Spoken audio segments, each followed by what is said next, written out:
Cam Stewart, your host, Zach Burke, keeping us on the air. It's a very exciting time of year for the NFL fan. Boy, don't you just want to sit in your PJs, warm up, and watch an entire day of the NFL Combine?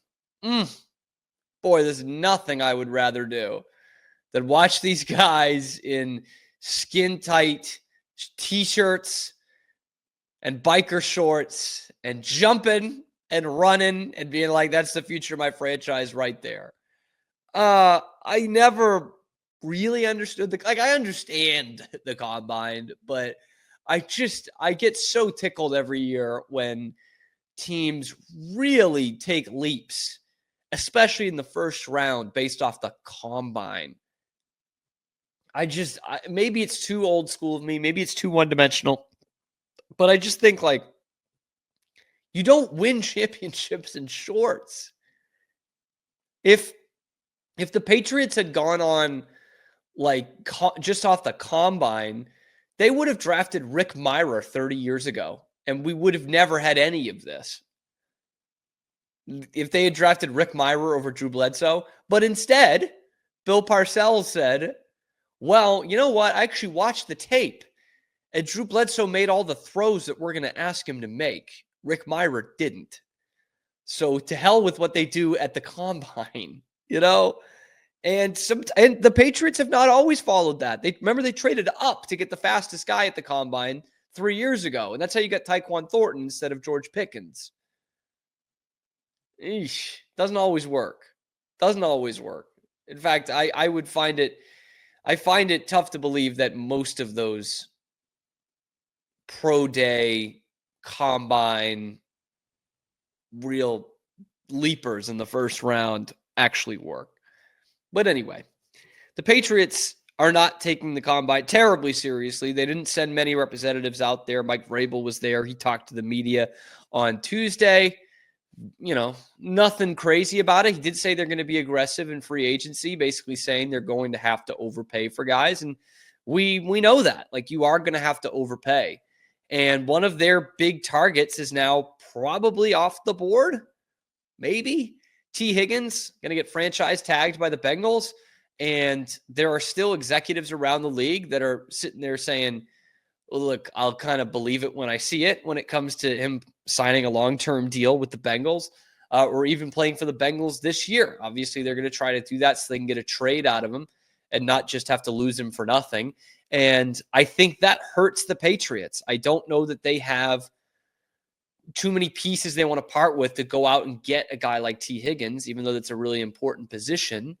They would rather just spend money. They would rather overpay for Tee Higgins, which is why they're now the favorite to get Stefon Diggs out of free agency.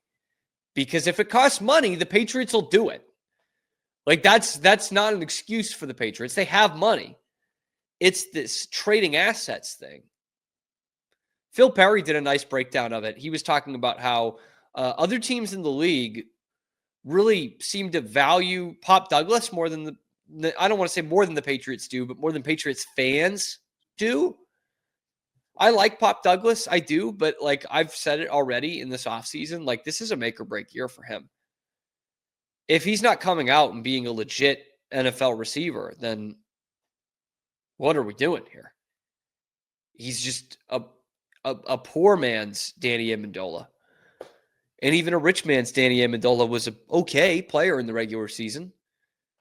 So it's not going to get you very far. But other teams around the league seem to really think that Pop Douglas is a good player and that the Patriots just aren't using him very well. And that could well change with Josh McDaniels, right? But maybe there is some value there. But other than that, you've got a bunch of veterans that I just don't know how much you're going to get for them. And I don't think you're going to get a player of Tee Higgins' caliber for Ramondre Stevenson or Kyle Duggar. You know, I just don't see it. I think you can get some decent draft capital for them. Decent. But I don't think you're going to get a Tee Higgins type of deal. So if that's the case, and it does become you need to trade for Tee Higgins situation, I think the Patriots are going to look at other options. DK Metcalf is a name that pops up a lot. DK's a freak, man, and he was a great player. I don't know what the next 3 years look like of DK Metcalf. He's had some big injuries here. He's never been a great route runner, been very much an improv guy. I don't think that's what you need for your young quarterback and your culture shifting team. With Geno Smith, guy who'd been around the block, like veteran QB, knows what's going on. That kind of playmaker is nice for him. But Drake May, who is trying to learn still how this NFL game works, and with a very demanding offensive coordinator in Josh McDaniels in terms of knowing the playbook, knowing the routes, DK Metcalf is not a fit there, to the point where I doubt the Patriots are even thinking about DK Metcalf. Like, genuinely. I don't think they see him as an option. I think they would much rather have a Stefon Diggs, who has less route running issues. But Tee Higgins, I think they've more or less made clear in the back channels that's the guy that they would want to go at wide receiver. But if it comes down to trading for him, I don't think the Patriots have the bat speed. I don't think the Patriots have the offer. And I do like that Mike Vrabel was honest with us. I guess he was honest, but didn't really say the elephant in the room part of it. But he said, we've got to be aggressive in free agency.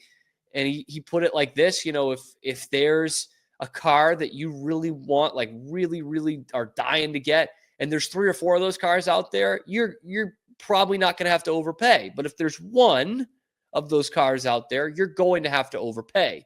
And that's what you're looking at, especially at the wide receiver position and definitely at left tackle.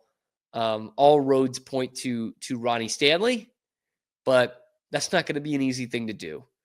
That's not going to be an easy thing to pry him away from Baltimore. And if he does get out of Baltimore and hit the market, then yeah, overpay to the hilt for a 31, 32-year-old left tackle. I don't care. You need him. You need somebody. No one's going to give him long-term money. If it's short-term and that's all it's going to cost you is money, you might as well. Because that'll have an impact right away. That'll instantly make your team better by making your offensive line better and giving Drake May more time to create and make plays. Instantly makes your team better. So I'm fascinated to see how the Patriots handle that and how they become a better team. I'm interested to hear what you guys think. I'd love to hear what you think down in the comments below, who the Patriots should be going after and what they could possibly be giving up. Second round pick? Is that all it's going to take? Second round pick and a player for Tee Higgins? I might do it in that sense. I just don't know if that's what it's going to take. Let me know down in the comments below. We are Rogue Media Sports. Hey, thanks for stopping by. And if you like this video, be sure to give us a like and subscribe. It really helps out the channel a ton. You can follow me on Twitter here for some more outrageous Boston sports takes coming to you every weekday at noon Eastern time. And then after that, wherever you get your podcasts. We are Rogue Media Sports.